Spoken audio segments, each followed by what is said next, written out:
ഓം ശ്രീ ഗുരുഭ്യോ നമ. ജ്യോതിർഗമ ചാനലിലേക്ക് ഏവർക്കും സ്വാഗതം.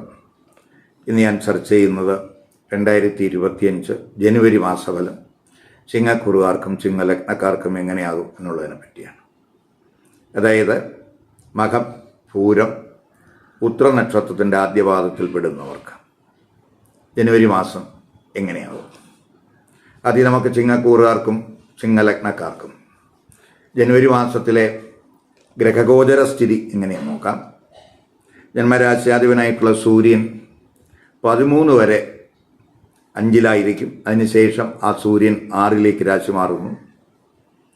ചൊവ്വാഗ്രഹമാണെങ്കിൽ 12-ാം ഭാവരാശിയിൽ നീചരാശിയിൽ വക്രത്തിൽ സഞ്ചരിച്ച് 21-ന് 11-ലേക്ക് ആ ചൊവ്വാഗ്രഹം രാശി മാറുന്നു. ബുധനാണെങ്കിൽ 4-ന് 5-ാം ഭാവരാശിയിലേക്കും 24-ന് 6-ാം ഭാവരാശിയിലേക്കും രാശി മാറുന്നു. വേഴഗ്രഹമാണെങ്കിൽ 10-ാം ഭാവരാശിയിൽ വക്രത്തിൽ സ്ഥിതി തുടരുന്നു. ശുക്രനാണെങ്കിൽ 7-ലും 28-ന് ആ ശുക്രൻ അഷ്ടമത്തിലേക്ക് രാശി മാറുന്നു.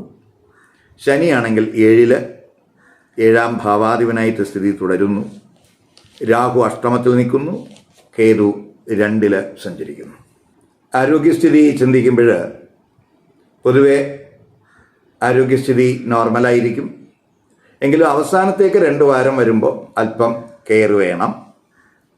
ആരോഗ്യ പ്രശ്നങ്ങൾ ഉള്ളവരെ സംബന്ധിച്ചിടത്തോളം അവർക്ക് ആശ്വാസം കിട്ടുന്ന സമയമായിരിക്കും. പ്രത്യേകിച്ച് ഈ ചിങ്ങക്കുറുകാർ അവരുടെ ആഹാരത്തിലൊക്കെ ഒരു ശ്രദ്ധ കൊടുക്കേണ്ടുന്ന മാസമാണ്. ദൂരയാത്രകളിലൊക്കെ ഒരു ശ്രദ്ധ വേണം. വാഹനങ്ങൾ ഉപയോഗിക്കുന്നവർ ഡ്രൈവിങ്ങിലൊക്കെ ശ്രദ്ധിക്കണം. രാഹുവൊക്കെ അഷ്ടമത്തിൽ സ്ഥിതിയുള്ള സമയമാണ്. അതുപോലെ 14 മുതൽ സൂര്യൻ 12-ല് നിൽക്കുന്ന കുജനെ, അതായത് ജനുവരി 20 വരെ ദൃഷ്ടി ചെയ്യുന്നുണ്ട്. ആ സമയത്ത് കുജനും സൂര്യനെ ദൃഷ്ടി ചെയ്യുന്ന സമയമാണ്. അപ്പോൾ നമുക്ക് ചിലപ്പോൾ ഈ എന്തെങ്കിലും ചെറിയ അഗ്നി കൊണ്ടോ അല്ലെങ്കിൽ ആവി കൊണ്ടോ ഒക്കെ എന്തെങ്കിലുമൊക്കെ പൊള്ളൽ അല്ലെങ്കിൽ ചെറിയ വ്രണം ഒക്കെ ചിലപ്പോൾ ഉണ്ടാകാൻ സാധ്യതയുണ്ട്. ആ സമയത്ത് വളരെ ശ്രദ്ധിക്കുക. ഇപ്പോൾ തൊഴിൽപരമായിട്ട് പൊതുവെ അനുകൂല സമയമായിരിക്കും. കർമ്മഭാവാധിപനായിട്ടുള്ള ശുക്രൻ കർമ്മകാരകനായിട്ടുള്ള ശനിയുമായിട്ട് 7-ല് യോഗം ചെയ്യുന്ന സമയമാണ്.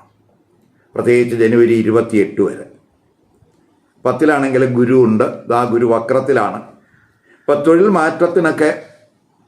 മാറ്റത്തിനോ അതുപോലെ തന്നെ തൊഴിലിടത്തൊക്കെ നമുക്കൊരു അപ്രസിയേഷൻ, അംഗീകാരമൊക്കെ കിട്ടുന്നതിനൊക്കെ സാധ്യതയുണ്ട്. ഇപ്പോൾ തൊഴിലവസരങ്ങളൊക്കെ ഉണ്ടാകുന്ന സമയമാണ്. അതേസമയം തൊഴിലിടത്ത് തർക്കങ്ങൾ ഉണ്ടാകാതെ നോക്കണം. കുജൻ്റെയൊക്കെ ദൃഷ്ടി 6-ലും 7-ലും ഒക്കെ ഉള്ള സമയമാണ്. എങ്കിലും ഗുരുദൃഷ്ടി 6-ലുള്ള സമയമായതുകൊണ്ട് എന്തെങ്കിലും ഇഷ്യൂസ് അല്ലെങ്കിൽ പ്രശ്നങ്ങൾ ഈ തൊഴിലിടത്ത് വന്നാലും അത്തരം പ്രശ്നങ്ങൾ പരിഹരിക്കുന്നതിന് ആ ഗുരുവിൻ്റെ ദൃഷ്ടി സഹായകമാണ്. പ്രത്യേകിച്ച് മുതിർന്നവരുടെയൊക്കെ ഇടപെടൽ കൊണ്ട് അത്തരം പ്രശ്നങ്ങളൊക്കെ പരിഹരിക്കും. ഇപ്പോൾ പ്രൊമോഷനൊക്കെ ആഗ്രഹിക്കുന്നവർക്കും പൊതുവെ അനുകൂല സമയമാണ്. തൊഴിൽ അന്വേഷകർക്ക് തൊഴിൽ സാധ്യതയുള്ള സമയമായിട്ടും കൂടെ കാണുന്നുണ്ട്. ചിലർക്ക് തൊഴിലൊക്കെ ഒരു നേതൃതലത്തിലൊക്കെ എത്തുന്നതിനുള്ള സാധ്യതയും കാണുന്നു. വിദേശത്ത് തൊഴിൽ അന്വേഷിക്കുന്നവർക്ക് നിലവിലെ തടസ്സങ്ങളൊക്കെ മാറിക്കിട്ടും. ഇനി ബിസിനസ്സുകാരെ സംബന്ധിച്ചിടത്തോളം പൊതുവെ നല്ല മാസമായിരിക്കും. 7-ാം ഭാവാധിപനായിട്ടുള്ള ശനി 7-ൽ തന്നെ നിൽക്കുന്നു. ശുക്രനും ആ 7-ൽ നിൽക്കുന്ന സമയമാണ്. അതൊക്കെ ബിസിനസ് മുന്നേറ്റത്തിന് സഹായകമാകും. ബിസിനസ് കാരകനായിട്ടുള്ള ബുധൻ രവിയുമായിട്ട് 5-ല് യോഗം ചെയ്യുന്നതും ബിസിനസ്സിന് ഗുണാനുഭവം ഉണ്ടാകും. ഇപ്പോൾ ബിസിനസ് വിപുലീകരണത്തിനും പുത്തൻ ബിസിനസ് തുടങ്ങുന്നതിനൊക്കെ പൊതുവെ അനുകൂല സമയമാണ്. 7-ാം ഭാവാധിപനായിട്ടുള്ള ശനിയെ കുജൻ ദൃഷ്ടി ചെയ്യുന്ന സമയമായതുകൊണ്ട് പാർട്ട്ണർഷിപ്പ് ബിസിനസ്സിൽ പാർട്ട്നേഴ്സിനിടയിൽ എന്തെങ്കിലുമൊക്കെ തർക്കങ്ങൾ ഉണ്ടാകാതെയൊക്കെ നോക്കണം. പ്രത്യേകിച്ച് ജനുവരി 20 വരെ. ഇപ്പം ബിസിനസ്സിൽ പുത്തൻ കരാറുകൾ കിട്ടുന്നതിന് എന്തെങ്കിലും തടസ്സങ്ങൾ വന്നിട്ടുണ്ടെങ്കിൽ ആ തടസ്സങ്ങളൊക്കെ മാറി കരാറുകൾ കിട്ടുന്നതിനും സാധ്യത കാണുന്നു. ഇനി വിദ്യാർത്ഥികൾക്ക് ഇപ്പോൾ വിദ്യാർത്ഥികളെ സംബന്ധിച്ചിടത്തോളം പഠനത്തിൽ നേട്ടങ്ങൾ കൈവരിക്കാൻ ആകുന്ന സമയമാണ്. ബുധൻ അഞ്ചിൽ സഞ്ചരിക്കുന്നത്, അതുപോലെ അതൊക്കെ ഡിഗ്രി തലത്തിലൊക്കെ പഠിക്കുന്ന വിദ്യാർത്ഥികളെ സംബന്ധിച്ചിടത്തോളം വളരെ ഗുണം നൽകും. അപ്പോൾ പൊതുവേ നമുക്ക് അല്പം അഡീഷണൽ എഫർട്ട്സൊക്കെ നടത്താൻ കഴിയുമെങ്കിൽ അവർക്ക് ഏറ്റവും ഉയർന്ന തലത്തിലേക്ക് സ്കോർ കരസ്ഥമാക്കാനൊക്കെ അത് സഹായകമാണ്. അതേസമയം ഉന്നത വിദ്യ അഭ്യസിക്കുന്നവർക്കും അതേപോലെ ഗവേഷകർക്കുമൊക്കെ തന്നെ ചെറിയ തോതിൽ എന്തെങ്കിലുമൊക്കെ ഡിസ്ട്രാക്ഷനൊക്കെ ഉണ്ടായെന്ന് വരാം. അവിടെ ശ്രദ്ധിക്കണം. കുജൻ 12 വക്രത്തിൽ സഞ്ചരിക്കുന്നതിനാൽ അല്പം ഹാർഡ് വർക്കൊക്കെ വേണം. ഇപ്പോൾ വിദേശത്ത് പഠനം ആഗ്രഹിക്കുന്നവർക്ക് നിലവിൽ എന്തെങ്കിലും തടസ്സങ്ങളുണ്ടെങ്കിൽ ആ തടസ്സങ്ങളൊക്കെ ക്രമേണ മാറും. ഇനി ധനപരമായിട്ട് ധനസ്ഥിതി ചിന്തിക്കുമ്പോൾ 2ഉം 11ഉം ഭാവാധിപനായിട്ടുള്ള ബുധൻ, ആ ബുധൻ്റെ സ്ഥിതി 23 വരെ അനുകൂലമാണ്. ബിസിനസ് അതുപോലെ തൊഴിൽ ഇവ വഴിയൊക്കെ ധനസ്ഥിതി ഇംപ്രൂവ് ചെയ്യുന്നതിന് സാധ്യതയുണ്ട്. അവസാന വാരം ധനച്ചെലവിൽ കെയർ വേണം. അതുപോലെ പണം കൈകാര്യം ചെയ്യുന്നതിലും നമ്മൾ ശ്രദ്ധ കൊടുക്കണം. കഴിവതും കടം കൊടുക്കാതിരിക്കാൻ ശ്രദ്ധിക്കുക. അതുപോലെ ചതി വഞ്ചന വഴിയൊക്കെ ധനം നഷ്ടപ്പെടാതെ നോക്കണം.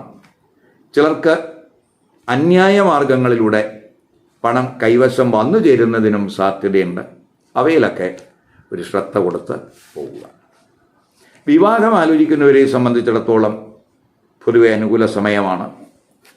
7ാം ഭാവാധിപനായിട്ടുള്ള ശനി 7ൽ തന്നെ ശുക്രനോടൊപ്പം സ്ഥിതി ചെയ്യുന്ന സമയമാണ്.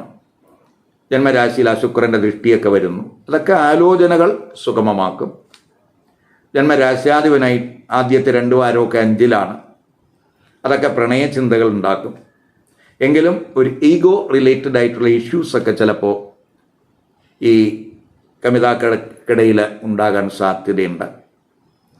ദാമ്പത്യ ബന്ധത്തിലോട്ട് വരുമ്പോൾ പൊതുവെ സന്തോഷകരമാകും. എങ്കിലും കുജൻ്റെയൊക്കെ ദൃഷ്ടി 7ലുണ്ട്. അത് ചിലപ്പോൾ തെറ്റിദ്ധാരണകൾ, അഭിപ്രായ വ്യത്യാസങ്ങൾ, തർക്കങ്ങൾ ചിലപ്പോൾ ഉണ്ടാക്കിയെന്ന് വരാം. അപ്പോൾ കഴിവതും ഭിന്നതയൊക്കെ ഒഴിവാക്കാൻ നമ്മൾ ശ്രദ്ധ കൊടുത്തു പോവുക.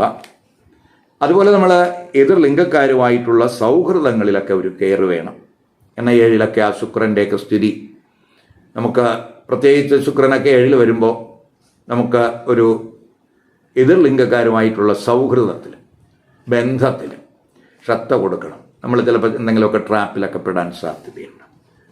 ഇനി കുടുംബജീവിതത്തിലോട്ട് വരുമ്പോൾ 2ലൊക്കെ കേതുവുള്ള സമയമാണ്. 2ാം ഭാവാധിപൻ ആദ്യത്തെ 3 വാരമൊക്കെ ഇഷ്ടസ്ഥിതിയിലാണ്. 4ാം ഭാവാധിപനായിട്ടുള്ള ചൊവ്വയാണെങ്കിൽ 12 നീചരാശിയിൽ വക്രസ്ഥിതിയിലാണ്. അപ്പോൾ അതൊക്കെ നമ്മളെ പൊതുവെ കുടുംബ പ്രശ്നങ്ങളൊക്കെ